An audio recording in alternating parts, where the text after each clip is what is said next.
On est très content que tu sois au festival avec ton film, qui est donc un documentaire qui s'appelle La guerre des centimes et qui suit deux coursiers à vélo à Paris. Est-ce que tu peux nous parler un peu d'où est parti le projet, quelle est sa genèse? Le projet a démarré assez rapidement depuis le moment où j'ai commencé à travailler, c'est-à-dire les premières semaines.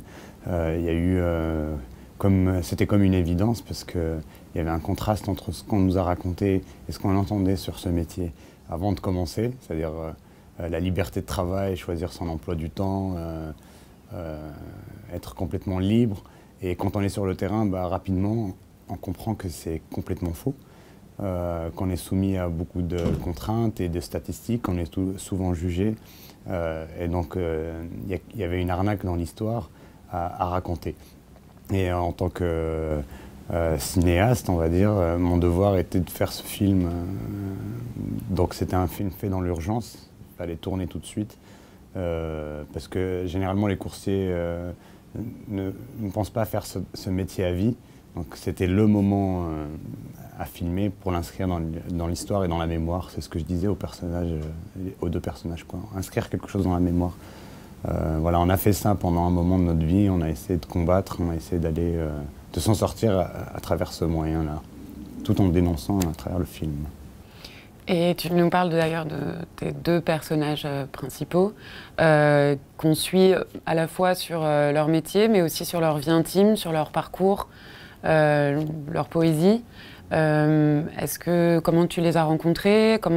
Qui sont-ils?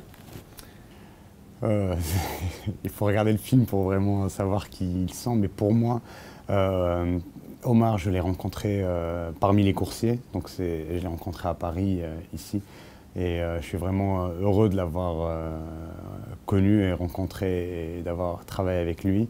Marouane, le rappeur, je le connais depuis la Tunisie. Ça fait plus de 10 ans. On a travaillé ensemble sur un clip qu'il avait réalisé. J'avais un petit rôle comme ça, une apparition. Et après, on s'est perdu de vue et à Paris, on s'est retrouvés. À ce moment-là, il cherchait du travail. J'étais en cours de tournage déjà. Et je lui avais proposé de travailler en tant que coursier. Et donc voilà, assez rapidement, il commençait à venir aux réunions et à s'imposer un peu de lui-même dans le film. Jusqu'au jour où il me propose cette chanson et il me dit j'aimerais bien chanter quelque chose, faire quelque chose. J'ai l'impression de ne plus être actif ici en France. Et donc il a intégré le film presque naturellement, quoi. Il est devenu personnage du film. Nous, on a immensément aimé le montage du film, qui est plein de trouvailles. Il y a un split screen à un moment où on suit deux courses en parallèle. Il y a un souffle, un rythme incroyable. Comment est-ce que tu as travaillé une fois que tu avais ce matériau-là? Comment tu as travaillé ton montage? J'ai eu beaucoup de chance au montage parce que d'abord j'ai travaillé avec une monteuse. On a travaillé sur 2 temps. Donc la première partie, le premier temps, on a travaillé à 2 sur le film. Elle était avec moi sur les rushs, elle choisissait, on sélectionnait. J'avais aussi un consultant, on appelait ça consultant au montage, c'était Vincent Trican. Il était à fond dans le film et il apportait à chaque fois un regard frais que j'avais besoin. Et après, dans un deuxième temps, je me suis concentré seul face à la matière pour essayer de trouver quelque chose. Et j'avais toujours ce désir de couper l'écran en deux pour pouvoir raconter un peu leur histoire pendant un moment en parallèle, quoi. Et ce que j'avais pas dans mes rushs.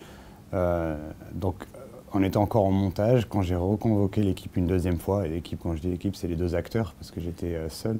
Je les ai reconvoqués comme des acteurs à ce moment-là, de fiction, en leur demandant de venir dans cette place-là à cette heure-ci, parce que je savais qu'il y aurait des coursiers qui seront déjà sur place, pour filmer justement ce moment où au montage, j'aurais la possibilité de couper l'écran en 2 et de les faire travailler en parallèle. On commence le film avec une manifestation du CLAP, qui est le collectif des livreurs autonomes de Paris. On voit plusieurs de leurs actions où ils vont chez Deliveroo au siège, où ils essayent d'entrer, de se faire entendre, de parler de leur précarisation. Cette lutte, actuellement, est-ce que tu peux nous en dire un mot, où elle en est? La lutte continue. elle est encore dans la rue. C'est très difficile parce qu'on est seul. Ça aurait été génial s'il y avait les coursiers, aussi les clients et les restaurateurs pour créer un peu comme un sort de triangle où on peut vraiment discuter ensemble et trouver des solutions. On est vraiment tout petit face, même si on est beaucoup. On était 100 par exemple pour la première manif. Ce soir-là, ils ont activé 300 comptes.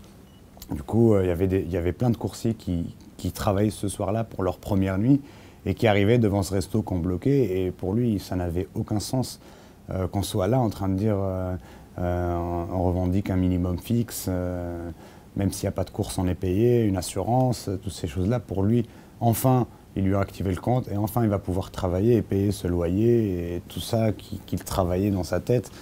Donc voilà. Et je crois que les plateformes sont conscientes de ça, quoi, qui peuvent vraiment activer à n'importe quel moment d'autres personnes pour venir travailler. Et on vaut rien, quoi. Et ça fait mal. Ça fait mal, hein.